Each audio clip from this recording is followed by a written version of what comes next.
On the Go Media proudly presents Between the Ropes with your hosts, Colt Powers and Hunter Dietz. Welcome back to Between the Ropes. I'm Hunter Dietz. As always, my co-host, Colt Powers, here in studio today, interview with a wrestling fan. Live from Hampton, Iowa, Staci Niccum. Hey, Staci, what do you think about being here on the podcast? Nervous, a little intimidated, but I think we're going to be just fine. Everything's going to work out okay. We are talking today about the Attitude Era mostly. You were alive for the Attitude Era. I was alive for the... Thank you, Hunter. Yes, I was. What are some standouts right off the top of your head? Is there a moment that kind of defines the Attitude Era for you? D Generation X. You see, we've got this shirt up here. How old did you say this shirt is? Old. Old. 20 plus years. Not to age myself much, but definitely 20 plus years. 20 plus years. Yeah. Yeah. It's faded, it's got holes in it. Oh, yeah. Well, and yeah, so DX, obviously a big part of the Attitude Era. Colt, your thoughts on DX without going into too much detail that'll get us in trouble? Probably one of the greatest factions, especially in WWF, WWE history. One of the most influential factions, and yeah, probably the one I was drawn to the most as well, especially on the WWF side. Yeah. Well, and we're talking about the Attitude Era, and I know that you brought some notes of some things that you want to talk about. The Attitude Era starts 1997-ish, 1998, kind of hard to define an exact time. Is there a time for you that you look at and think, that's the Attitude Era, this is the spark that made it happen? Well, yeah, when DX was formed, I think okay. that kind of, which you guys are the encyclopedias, when 99? Well, yeah, 97 was the first iteration of DX. Okay, Yeah. yeah. Oh, Yeah. like with Shawn Michaels? Yeah, with Shawn and Rick Rude. Oh, and- yeah. I'm talking like DX Road Army Dogg and, yeah. Billy Yeah, Gunn, X-Pac, yeah. The night after WrestleMania 14, Yeah, X-Pac like comes when- back yep, and yep. New Age Outlaws, yep. Yeah, that's a great answer. A lot of people also point to Montreal and to the clip right before WrestleMania 13 when Brett gets frustrated and shuts down Vince in the cage. Yep. Yeah, so many things like that. Colt, do you have a thought different than the formation of DX, maybe a secondary, this is the formation of the Attitude Era? Definitely the formation of DX, the original one with, Chyna and Rick, but Austin 316 That was is the other one.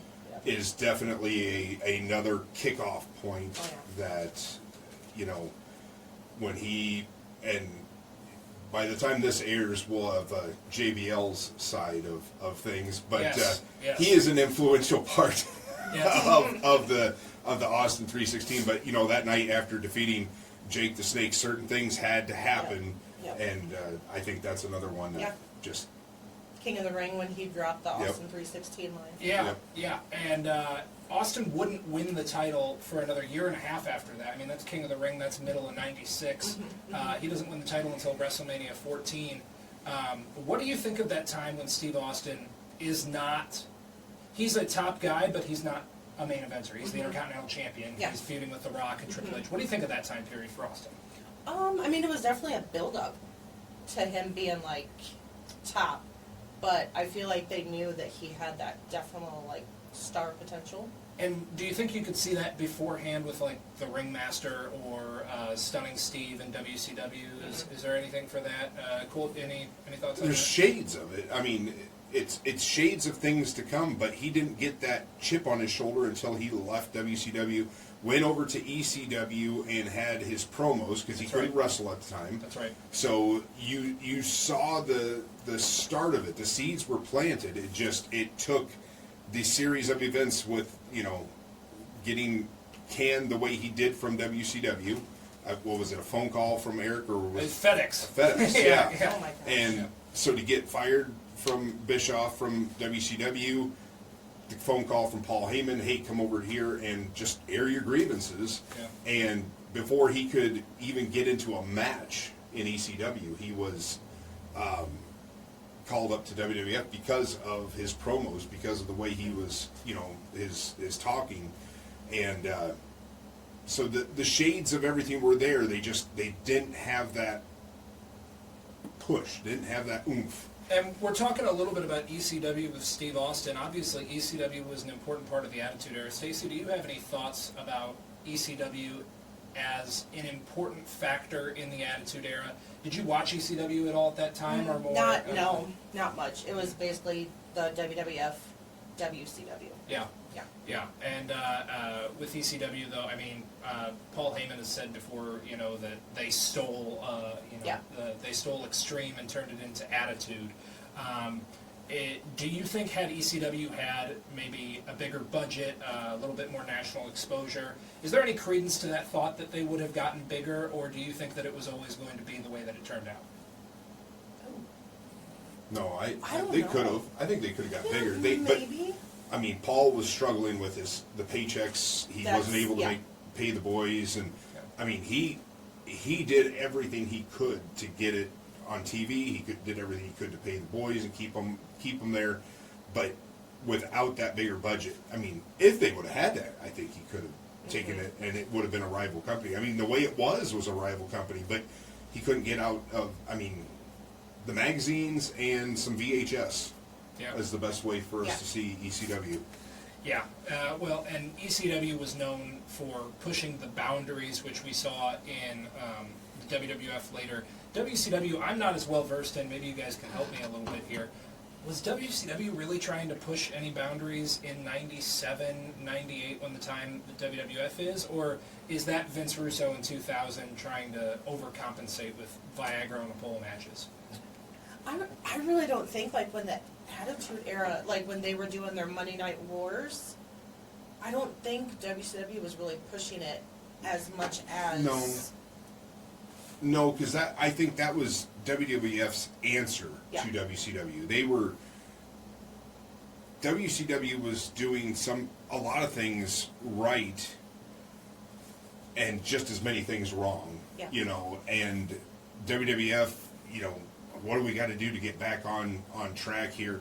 So starting to let the boys, swear a little bit, and then Austin flipping the bird, and it grew into the attitude, just letting people, getting away from the gimmicks, getting away from you can have the, Hulk Hogan, take your vitamins and all this stuff, but kind of going with that having an attitude, Steve Austin getting a little chip on his shoulder, Ministry of Darkness, so they started to push a lot with that. Honestly, I don't even, off the top of my head, I can't think of too many people getting color until WWF doing the Attitude Era. Well, famously, before the Attitude Era and before the Monday Night Wars, Dustin Rhodes in that, what they call it, King of the Road match, where they're in the bed of the semi, and he blades, and they fire him for it. That's why he goes and becomes Gold Dust. I can see how WCW obviously is against color, there, all that sort of stuff at that time. But once it starts to slide back, do you think that part of their silly stuff that they're remembered for now, is that them just kind of trying to claw their way back to relevance when the WWF is back on top, late 99, early 2000? Maybe some of it, I think, but I mean, the majority of that era, I think it's just Vince Russo having too much control, trying to...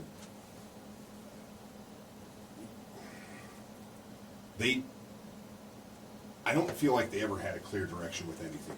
WCW never had a clear direction with a lot of things. They didn't have a lot of control over stuff. Some things just kind of happened, and looking back, watching some of the old Nitros, watching some of the old pay-per-views, storylines, the one that sticks out in my head that was built the best was Sting and Hogan. Other than that, I really can't think of a lot of storylines that were like really built and really, so getting Vince Russo in there and letting him have, I think, too much control, I think that's, still there. He was trying, bringing back NWO in the late 90s, early 2000s. Yeah. And trying to, but at that point it was too far gone, I think. Another kind of rabbit hole question, because we're talking about the end of WCW. If the WWF does not buy WCW, which as of the time that we're recording this, we're actually coming up on the 25th anniversary of the last Nitro. When you look at the end of that, if Vince doesn't get his hands on it, and let's say Eric does, and they go through with this Big Bang pay-per-view that they were planning on doing, does WCW get back to another level of relevance like they had, or do they kind of become what TNA was in the mid-2000s? Or maybe a better way to ask that is TNA a representation of what WCW would have become had it continued? TNA with Eric and Hogan? Or TNA prior to them? TNA prior to Eric and Hogan, I'd say. Because Hogan, had already cut his ties with WCW. I don't know that he had any interest in coming back at that point. Maybe you've got some thoughts on this. If WCW is continuing, maybe we don't see a lot of those ECW guys go to WWF. Maybe we don't. You're not going to get Booker T on WWF programming. You're not going to get Jeff leaving to go run TNA. How does that kind of change the landscape, do you think? I think it would have changed it considerably, really. Yeah. Like would WCW still be a thing? Is Yeah, that what you're yeah. asking? I mean, if WCW is continuing through the 2000, do they become as successful as TNA has been, in whatever terms you'd like to take that, or do they completely flatline and WWE winds up buying them out anyway? Well, it's one of those what if questions, because Eric, I think at the time Eric was trying to buy it, but he couldn't compete with Vince's offer. Yeah.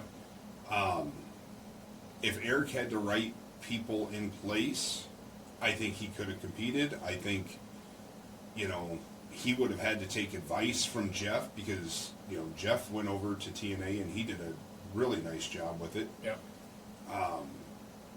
Yeah, every company makes mistakes, and to a degree abuse of power depending on who's in there. But I still think TNA would, if Jeff stayed with WCW, TNA I don't think would have got to where it was, but it could have gone higher. I mean, we're asking a what if rabbit hole. This is a crazy what if rabbit hole. Yeah. This is a crazy what if rabbit hole. To get out of the rabbit holes and back into kind of a term of opinions where people can have opinions. Looking at the Attitude Era, is there a particular pay-per-view or a show that stands out in your mind as like one of your favorites? Oh my God, I can go back and rewatch that a million times. I can rewatch anything from the Attitude Era.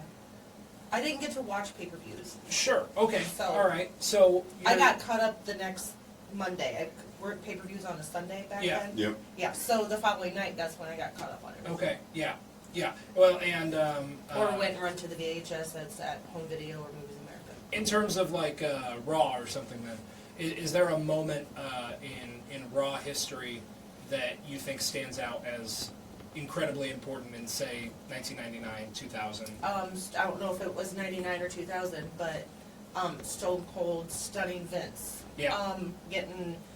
When he drove in the Zamboni and Yeah. beer bathed, Sure. Vince and Shane. Sure. That's kind of a big one. When Sure. they DX stormed, I think, WCW Mm-hmm. Yep. when Yeah. they're in their army gear and they drove the tank in, Yeah. and those are kind of big moments. Absolutely. Yeah. Yeah. Well, one that always comes to mind for me is The Rock and Mick Foley, the "This Is Your Life."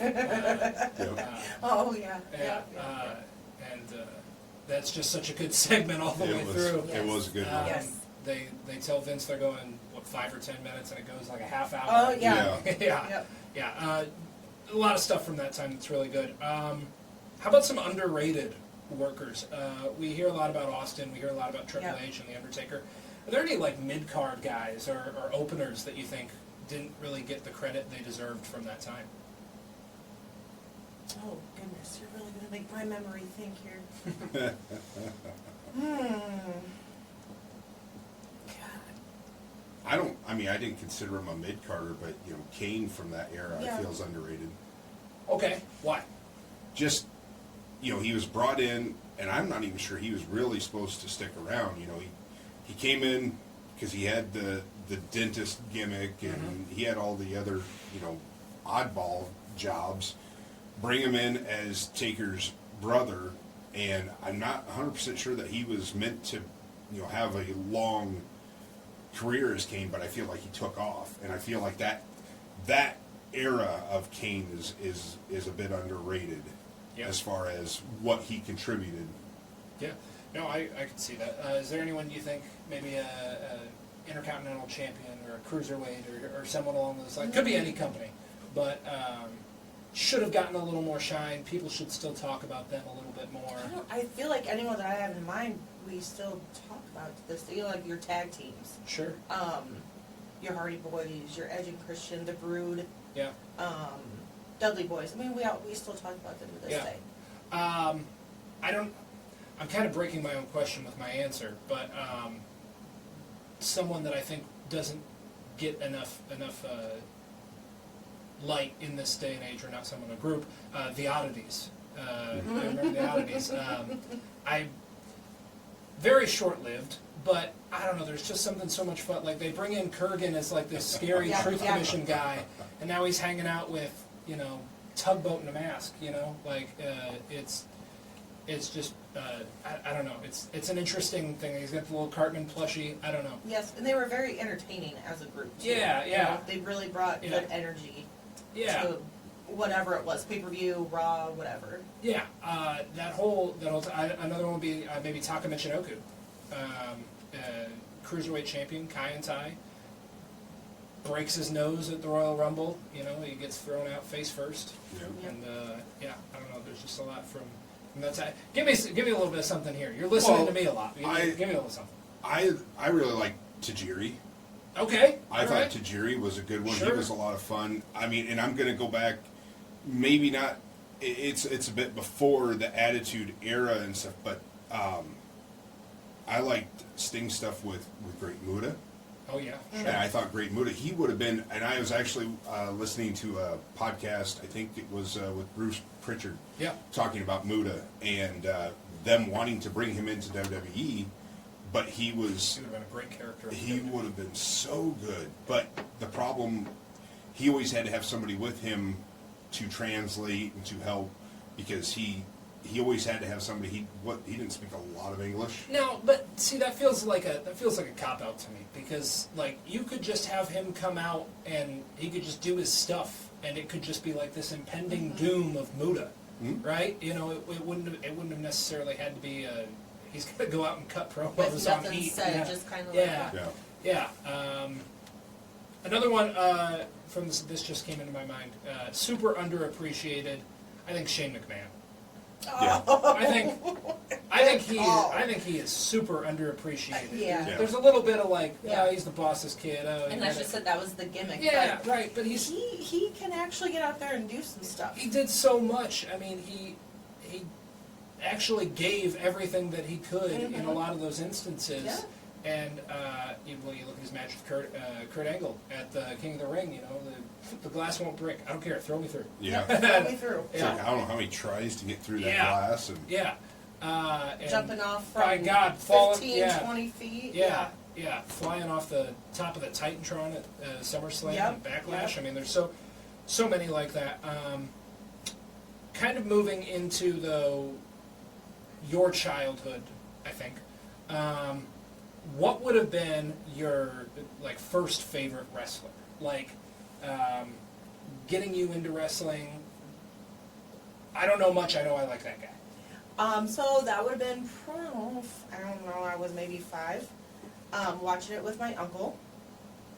I think it might have been the Ultimate Warrior that came out.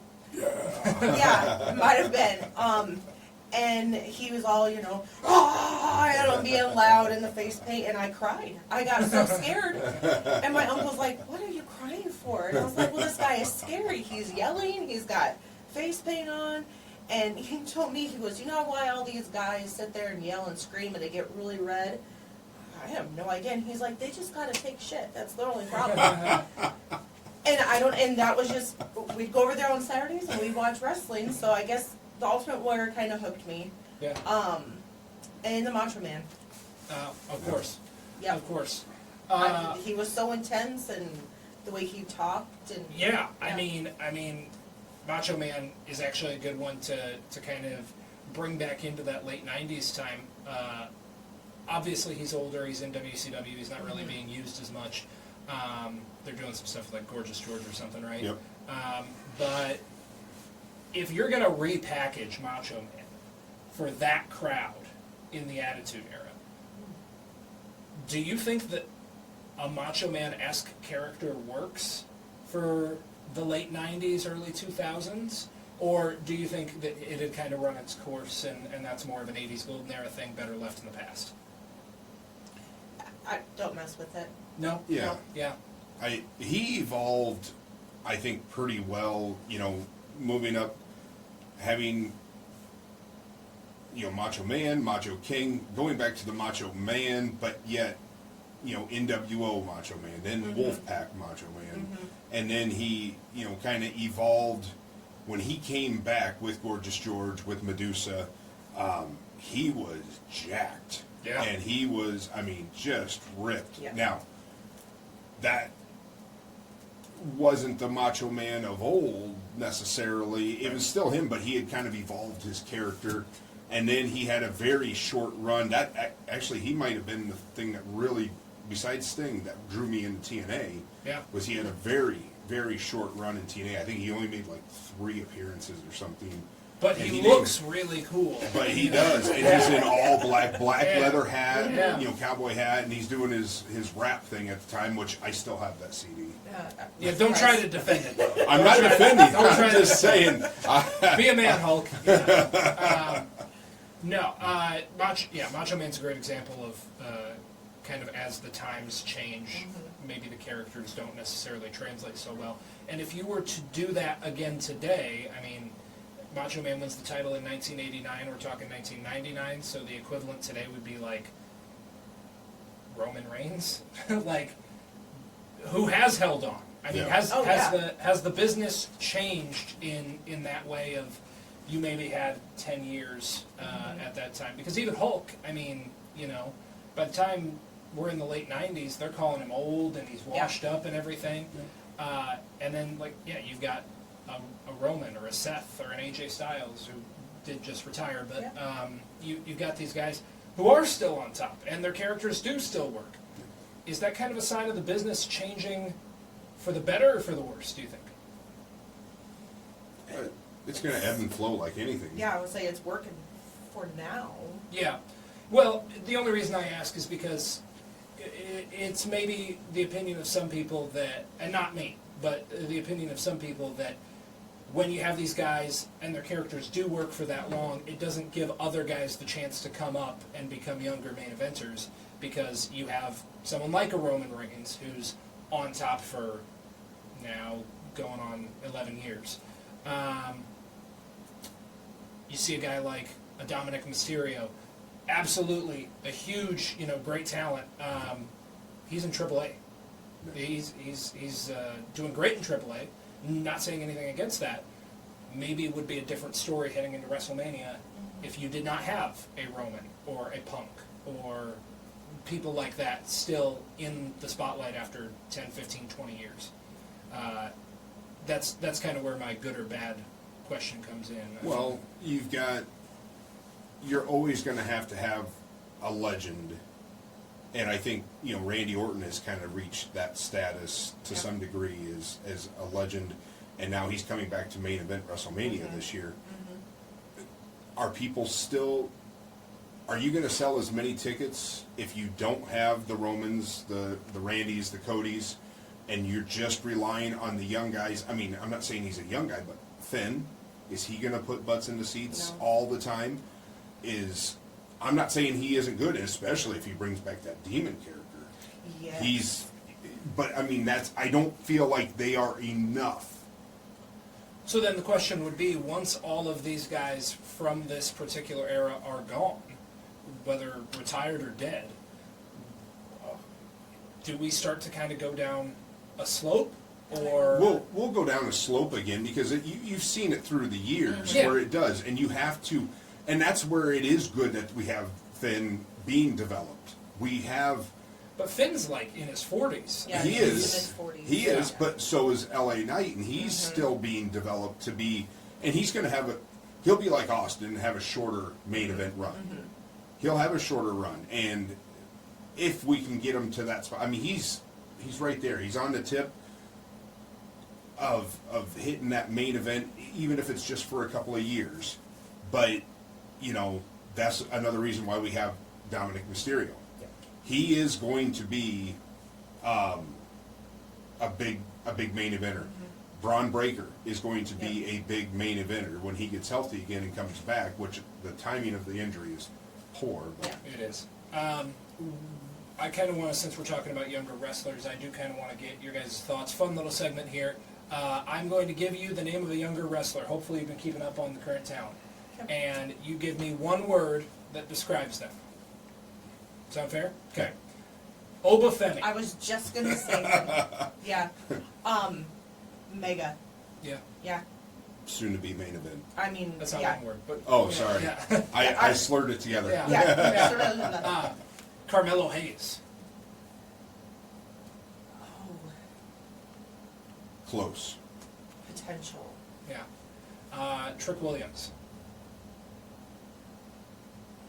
Again, potential. But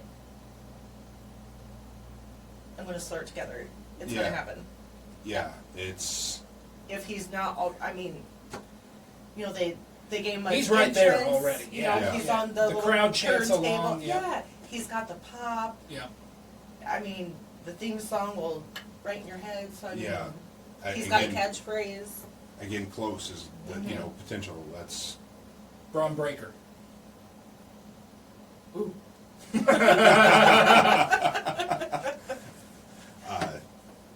main event. Yeah. Yeah. And Dominic Mysterio. Oh, just love to hate him. Again, main event. I mean, he I have to use a lot of the same words, I think, for these Yeah. guys because they are the future. They are the cusp of, it's just once, Cody's talking about winding things down. Yeah. Roman already has started to wind down. And Randy, he's if he's going for one last push here, Yeah. I think he's going to start winding down. So once these guys are starting to wind down a little bit, we're already making room for Oba with Yes. what he did to Lesnar last week. I mean, dear And that's, God, and that's who a is WrestleMania match too. who so has manhandled oh, it was Brock like that beautiful. ever? God, that was beautiful. I mean, you saw the look of Brock's face when he put him up there. He's just like, oh, like Yeah. I have not been thrown around like this in a long But he time. loved it because afterwards he was smirking. He was kind of smiling like, I just put this kid over. And Brock, he's done his appearances. So, I mean, but he's another one of those that it's a draw to come back. And so these guys are starting to edge out. We're getting these young guys Yep. coming in, or Yep. younger, it's there. We're on the cusp, and I Yeah. think it'll dip a little bit, but Well, and we're talking about the modern times now, so I do have to ask. We've talked a little bit about it on the podcast. What are your thoughts on AEW? Don't watch it. Have you watched any of it enough Yes, to... I can't get into it. Okay. I just can't.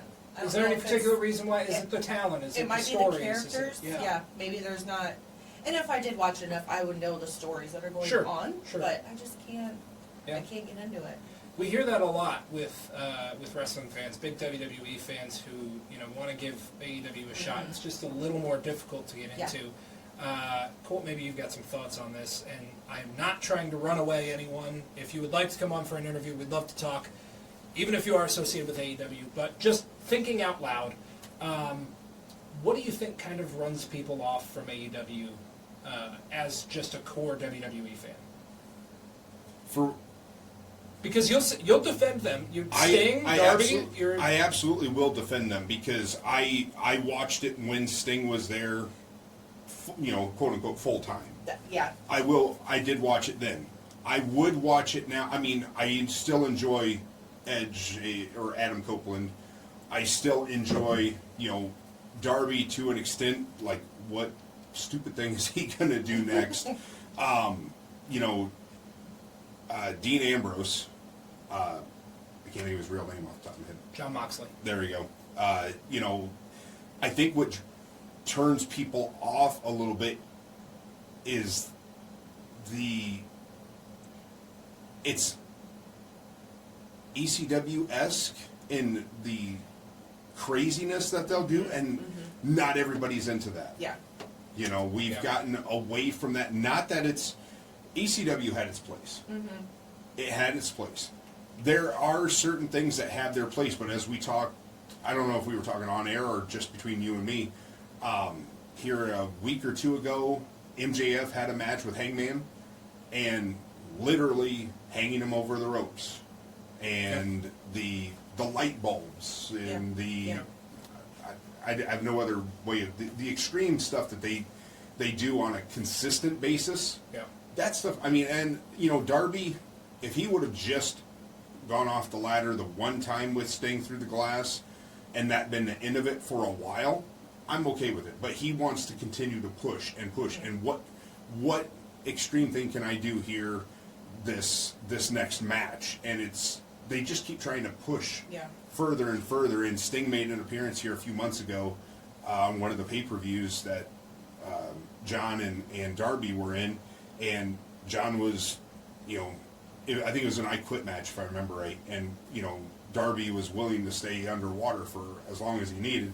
Lights went out, Sting made an appearance, smashed the fish tank that they were trying to drown him in, and it just, there's some things where it's like, I get it's an I Quit match and you're doing something a little bit different, but I don't need it every single week. I don't, you know. You're trying to get that adrenaline. You're trying to get that adrenaline each week, and I don't need that. I need good stories, and you know, there's great wrestlers over there. You know, I like is it Toni or Tori Storm? Toni Storm. Toni Storm. You know, I think she's another good one. She's very entertaining. She's another one that she pushes a little bit, that brings you back a little bit to the Attitude Era of, you know, and I think Tony, I think, has an appreciation for that era, Tony Khan, and I know he has an appreciation for the Territories era as well. So I think he tries to mix it. It does not appeal to everybody. Yeah. You know, especially, you know, how far can I push this? And I don't want I don't want WWE Part 2 or WWE.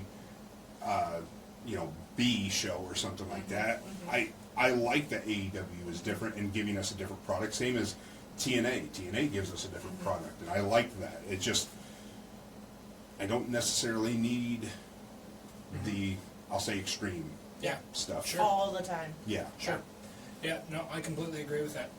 Well, as we are thinking about the upcoming Hall of Fame weekend that we've been talking about over the last couple of podcasts, we're promoting that, obviously, in partnership with the George Tragos Luthez Professional Wrestling Hall of Fame.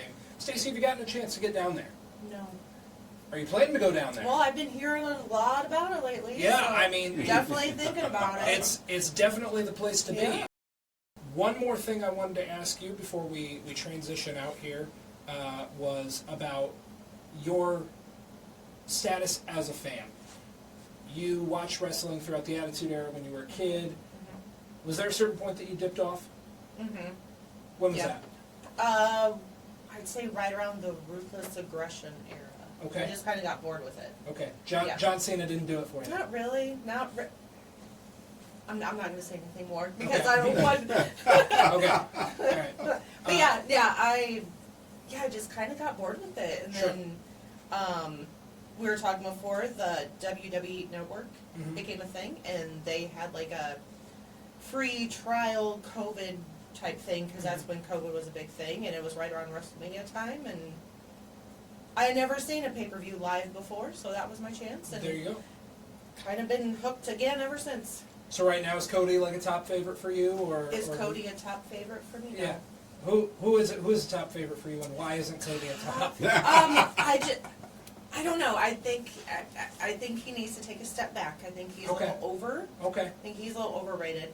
Always been a fan of LA Knight. Okay. I think he just really needs to. Orton. I've always liked Orton. if anyone that knows me watches this or listens to it, they're gonna say, "Oh, you're lying. You're forgetting somebody." Damian Priest is my boy. Sorry. Wow. All right. So you're really happy on SmackDown then? Yes. When Yes, him- I was actually like, well, I kind of laughed because I was like, I don't think he knew that was gonna happen. Yeah, Yeah, he didn't seem like he knew that No, was coming. if he did, that was hella good acting. But yeah, I would. I've liked him since he came to WWE. I've just always been a Damian Priest kind of. Sure. And on the women's side, Rhea. Obviously. I mean, Obviously. yeah. I was gonna ask because you said girl power. We gotta know who you're. Yeah, I mean, how can you not? You gotta pick Rhea. Yeah. And I'm really torn because I also like Jade too. So Okay, so WrestleMania is gonna be an interesting time for you. yeah, it's Rhea needs it back. Okay. Yeah. It's Yep. time for Rhea to get it back. If you had like a top 5 favorite wrestlers all time, who would you have on your list? Oh wait, don't make me answer that right now. Oh, okay. You gotta, No prep time. yeah, you gotta. You I thought gotta maybe. give us something. Do you have one like all time? This is your guy, this or gal. I mean, who's that? Shawn Michaels. Sean. Oh, Okay. 100%. Yep. All right. So you at HBK least- girl. So do you like Yep. what Sean's doing in NXT then? I don't watch NXT either. Oh, Sean runs it. I know he does. Yep. well, if you do decide to come over to Waterloo, which I encourage you to, the wrestling show that night should be a good one. That'll be a good one. Yep. I'm IPW's looking forward 25th anniversary, NWA Championship on the line in the main event. So And that's a big title. that's a big title. That's the most NWA. historic title in the world today. Yep. Right in Waterloo, huh? Right in Waterloo, yeah. Wow. Yep. Where the NWA was founded. Yeah. Yep. Yep. Good stuff. That is very interesting. Yeah. Yeah. And well, you can learn more of the history at the museum. Yeah, if you go to the National Wrestling Hall of Fame and I Museum. do like a good museum, Yeah, that'll do it. Especially wrestling. especially a wrestling museum. Yes. All right, we got to get out of this before we just ramble forever. We could talk forever.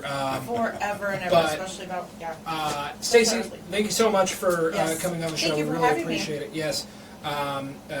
As I've said before, I don't even know what I'm trying to say. For Colt Powers, I've been Hunter Dietz, and this has been Between the Ropes and On the Go Media podcast production.